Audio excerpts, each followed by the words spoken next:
എന്റെ വള്ളിയങ്കാവിലമ്മേ കാക്കണേ അനുഗ്രഹിക്കണേ. അച്ഛാ ദോശ എടുക്കട്ടെ? എടുത്തോ മോളെ. 2 ദോശ ചമ്മന്തി കൂടിക്കോട്ടെ. 2 വേണോ 3 വേണോ നമുക്ക് പിന്നെ തീരുമാനിക്കാം. വയറ് നിറച്ച് കഴിക്കണം. അങ്ങനെ ഗുളിക കഴിക്കേണ്ടതാ. ഈ അച്ഛനെ കൊണ്ട് ഞാൻ ജയിച്ചു.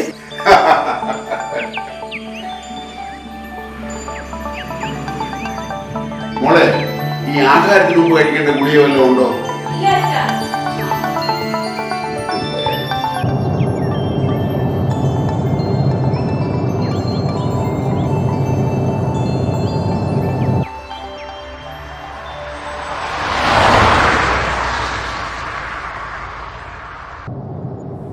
ഹലോ, പറഞ്ഞോടാ. അവനോട് ഞാൻ എല്ലാം പറഞ്ഞതാ. പക്ഷെ അവൻ കേൾക്കാത്ത എൻ്റെ കുഴപ്പമില്ലല്ലോ. അതും എല്ലാം പറഞ്ഞായിരുന്നു. എടാ ഒരു മിനിറ്റ്. എന്താ സാറേ? ഈ രവീന്ദ്ര സാറിൻ്റെ വീട് എവിടെയാണ് സാർ? അത് ഈ നേരെ ചെല്ലുമ്പോൾ ഒരു വളവുണ്ട്. ആ വളവ് തിരിഞ്ഞതിൻ്റെ ആദ്യത്തെ കാണുന്ന 2 നില വീട്. താങ്ക്സ്.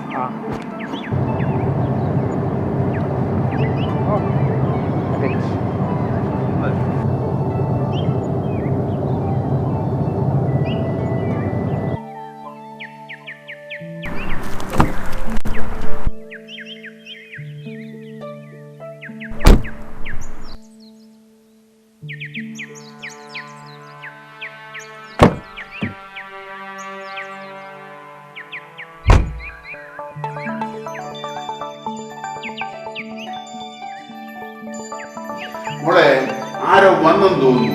ഓളം നോക്കിയേ. ആരുടെ ഡോറിന് ശബ്ദം കേട്ടു. ഓണം പോയാൽ നോക്കി.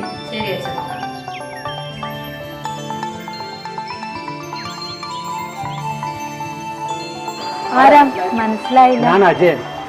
രവീന്ദ്ര സാറിനെ ഒന്ന് കാണാൻ വന്നതാ. ഞാൻ പഴയൊരു സ്റ്റുഡന്റ് ആണ്. ഓ ശരി, അച്ഛനകത്തുണ്ട്. Okay, thanks.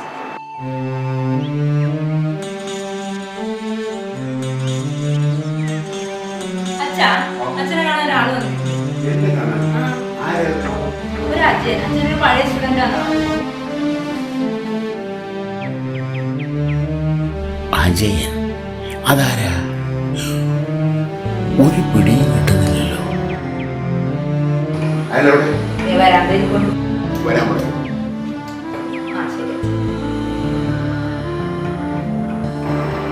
വരൂ കേട്ടോ. ഓക്കെ.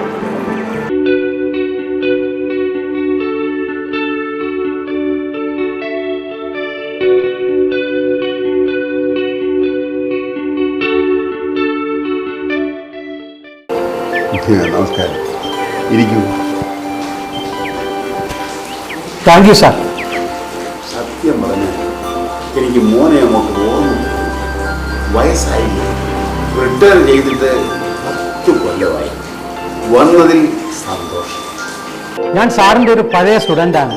10ാം ക്ലാസ്സിൽ പഠിക്കുമ്പോൾ സാറ് എൻ്റെ ക്ലാസ് ടീച്ചറായിരുന്നു ഇരട്ടക്കുളങ്ങരയിൽ. ഓ, അത് ശരി. അവിടുന്ന് ഞാൻ റിട്ടയർ ചെയ്തേ.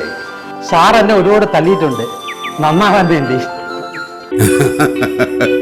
ഇത് കേട്ടോ മോളെ? ദുബായിലായിരുന്നപ്പോൾ സാറിനെ കാണണമെന്ന് വിചാരിച്ചു. ലീവിന് വരുമ്പോൾ സാറിനെ നിശ്ചയമായും കാണണമെന്ന് ഞാൻ മനസ്സിൽ ഉറപ്പിച്ചിരുന്നു. വളരെ സന്തോഷം. എൻ്റെ സ്റ്റുഡൻസ് ആരും ഇന്ന് വരെ എന്നെ തിരക്കി വന്നിട്ടില്ല. മോനത് തോന്നിയല്ലോ, അത് തന്നെ. എന്റെ വള്ളിയങ്കാവിലമ്മേ, അജയനെന്തെങ്കിലും കുടിക്കാൻ പോകും? വേണ്ട, ഞാനിപ്പോ കാപ്പി കുടിച്ചതേ ഉള്ളൂ. ബ്രേക്ക്ഫാസ്റ്റ് കഴിക്കാൻ തുടങ്ങുമ്പോഴാണ് അജയൻ വന്നത്. ഗുളിക കഴിക്കണമെങ്കിൽ എന്തെങ്കിലും ആഹാരം കഴിച്ചേ പറ്റത്തുള്ളൂ. ഓക്കെ, സാറ് കഴിച്ചോളൂ, ഞാനിവിടെ വെയിറ്റ് ചെയ്യാം. ഓക്കെ, നമുക്കൊന്ന് ചിരിക്കാം.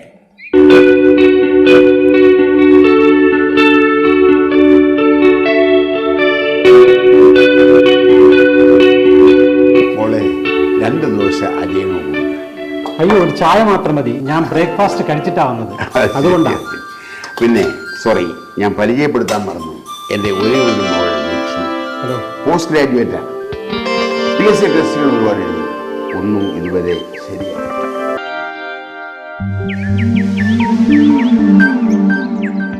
എല്ലാം ശരിയാവും. പിന്നെ ഞാൻ 2 ആഴ്ച ഹോസ്പിറ്റലിലായിരുന്നു. അറ്റാക്കായി. ഓ സോറി. ആ എല്ലാം മൂളിയിരിക്കുന്ന ഒരാളുടെ കയ്യിലിരിക്കുന്നു. ദൈവം വിചാരിക്കുന്ന പോലെ കാര്യങ്ങൾ നടക്കും. ചായ കുടി.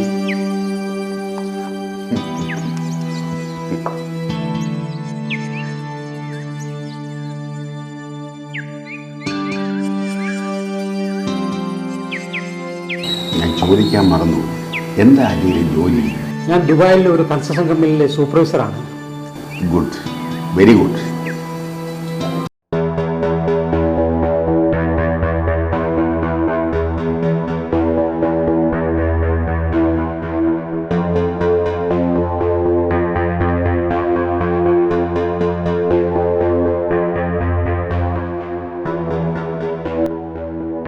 ആ ഭദ്ര വാ.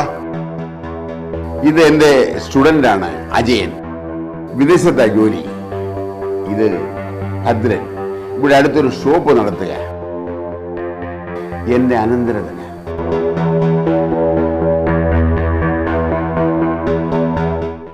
എൻ്റെ മകൾ ലക്ഷ്മിയും ഭദ്രനും തമ്മിലുള്ള വിവാഹം ഉറപ്പിച്ചിരിക്കുകയാണ്.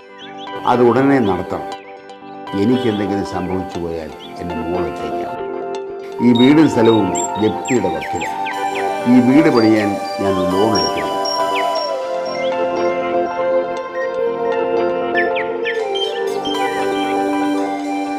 എന്നാൽ ഇതിരിക്കട്ടെ.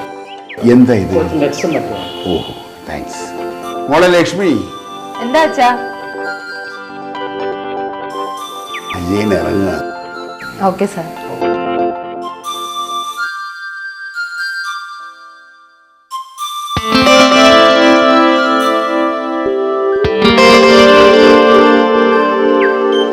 ഇതിരിക്കണം.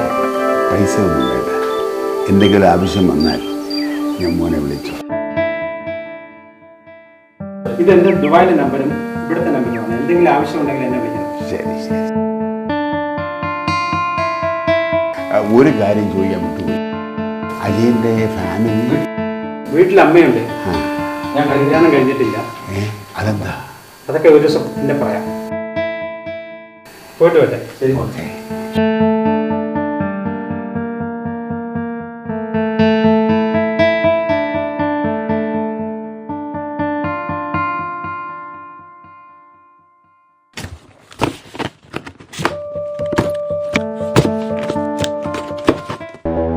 ചേട്ടൻ നിന്ന് കഴിക്കുന്നേ? ബായിരിക്കും. വേണ്ട, ഇച്ചിരി കറി ഇങ്ങോട്ട് ഒഴിക്കേ. അവൻ എന്തിനാ വന്നത്? ആര്? അവിടെ ഇരിക്കുന്നവൻ പോയോ? ഇത്ര പെട്ടെന്നു? അതെ, അച്ഛന്റെ ഒരു പഴയ സ്റ്റുഡന്റാ. ഇവിടെ ആര് വന്നാലും ചേട്ടന് സംശയ. ഒരു പഴയ സ്റ്റുഡന്റ് ഒരുത്തൻ ഇവിടെ കയറി ഇറങ്ങുന്നത് എനിക്ക് ഇഷ്ടമല്ല. ഒരു വീടായ പലരും വരും. അങ്ങനെ ഒരുത്തൻ ഇവിടെ കയറി ഇറങ്ങണ്ട. അങ്ങനെയാണെങ്കിൽ പറയടേ. എന്നെ എടി പൊടിയൊന്നും വിളിക്കണ്ട, എനിക്കത് ഇഷ്ടമല്ല. എന്നെ വിളിക്കണം തമ്പുരാട്ടിന്നോ? അവർക്ക് അച്ഛനുണ്ട്, വയ്യാത്ത ആളാ. ചേട്ടനിപ്പോ പോയേ.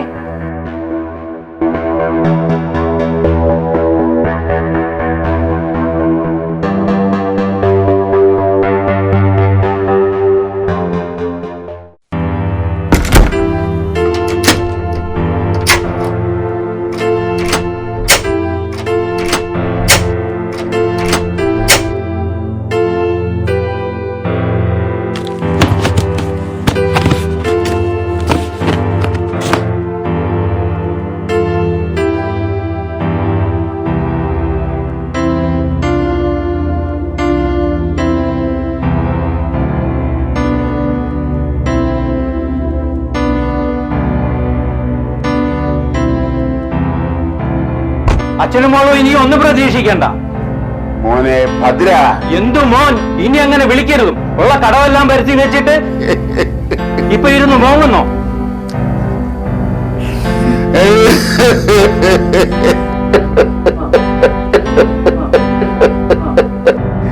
എന്റെ അമ്മേ.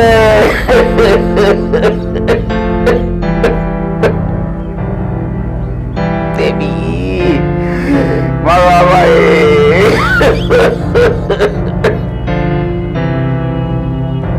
അമ്മേ.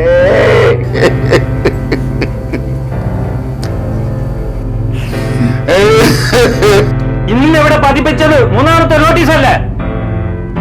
ആദ്യത്തെ 2 നോട്ടീസ് വന്നപ്പോഴെങ്കിലും എന്നോട് പറയാമായിരുന്നില്ലേ? എല്ലാം ഒളിച്ചു വെച്ചു അല്ലേ? ഈ വീട് സ്ഥലം എനിക്കാണെന്ന് അറിഞ്ഞ ഈ കല്യാണത്തിന് ഞാൻ സമ്മതിച്ചത്. ഇനിയിപ്പോ അതിന്റെ ആവശ്യമൊന്നുമില്ല.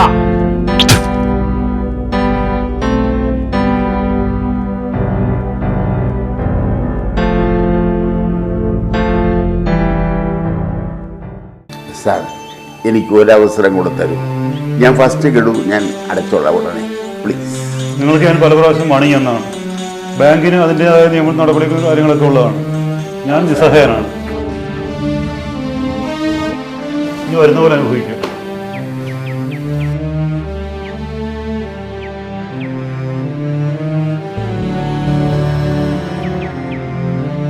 അച്ഛാ, നമ്മളിനി എന്ത് ചെയ്യും?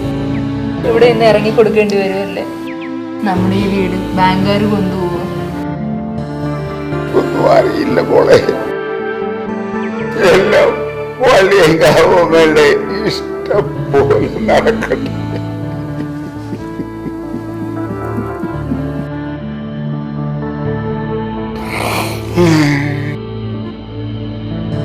മോളെ, അന്നെ കാണാൻ വന്ന ഒരു സ്റ്റുഡന്റ് ഇല്ലേ, അവന്റെ പേര് ഞാൻ മറന്നുപോയി.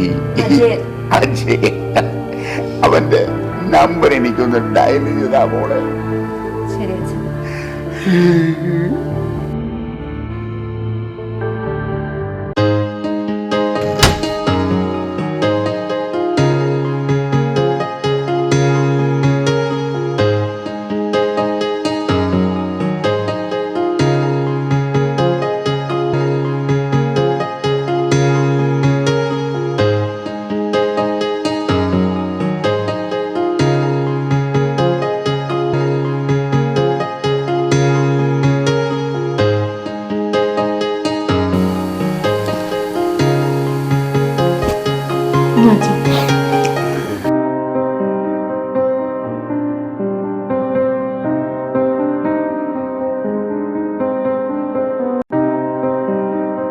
ഹലോ.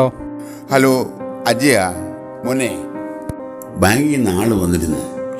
അവർ ജപ്തി ചെയ്യാനുള്ള തയ്യാറെടുപ്പില്ല. സാർ ഒന്നുകൊണ്ട് വിഷമിക്കണ്ട, എല്ലാത്തിനും ഒരു പോംവഴിയുണ്ട്. ഓക്കെ സാർ, ഞാൻ നാളെ വരാം. ശരി ശരി മോനെ.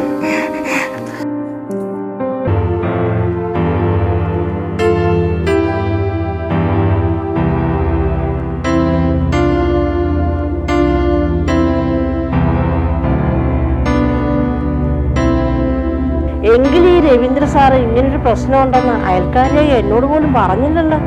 പറഞ്ഞ ഇപ്പൊ തന്നെ ഒലത്തുമായിരുന്നു. ഒന്ന് പോയേച്ചി. ഈ രവീന്ദ്ര സാറിന് നെഞ്ചുവനം വന്ന് കിടന്നപ്പോ ഞാനും ഇവനും കൂടിയാണ് അന്ന് ആശുപത്രി കൊണ്ടുപോയത്. അന്നേരം ഒരു അയൽക്കാരെയും കണ്ടില്ലല്ലോ.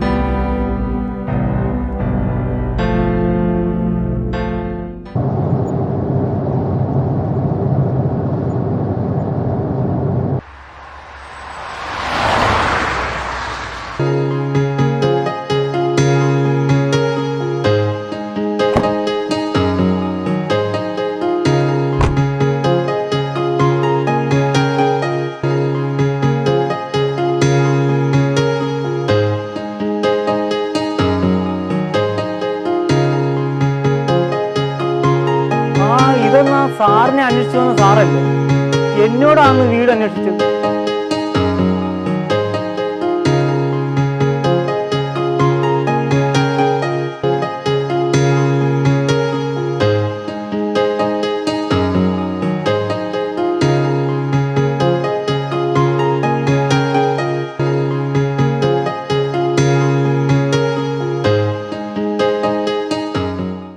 സാർ ഒരു വെടിക്കും.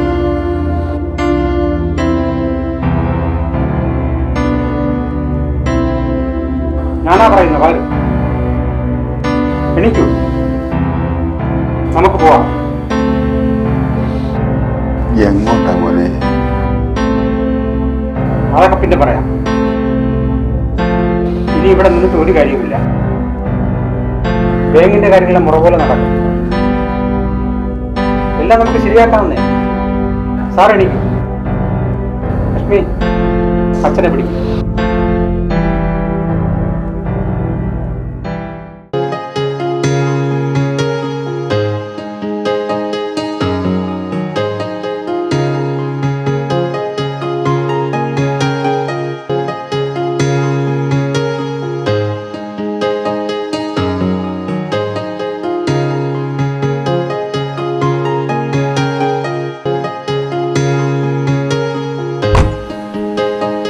ബാഗൊന്നും.